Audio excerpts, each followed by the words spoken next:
Pope Cornelius was the Bishop of Rome from 6th or the 13th of March 251 until his martyrdom in June 253.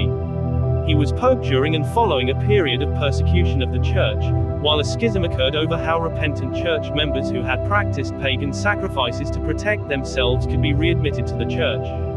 He agreed with Cyprian of Carthage that those who had lapsed could be restored to communion after varying forms of reinitiation and penance. This position was in contrast to the Novatianists, who held that those who failed to maintain their confession of faith under persecution would not be received again into communion with the Church. This resulted in a short-lived schism in the Church of Rome that spread as each side sought to gather support. Cornelius held a synod that confirmed his election and excommunicated Novatian, but the controversy regarding lapsed members continued for years. The persecutions resumed in 251 under Emperor Trebonianus Gallus. Cornelius was sent into exile and may have died from the rigors of his banishment, possibly beheaded.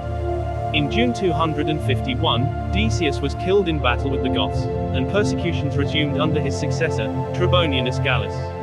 Cornelius was exiled to Centumcellae, Italy, where he died in June 253. The Liberian catalogue ascribes his death to the hardships of banishment. Later sources say he was beheaded. He was entombed in a catacomb near the chapel of the popes. Some of his relics were taken to Germany during the Middle Ages. His head was claimed by Kornelimünster Abbey near Aachen.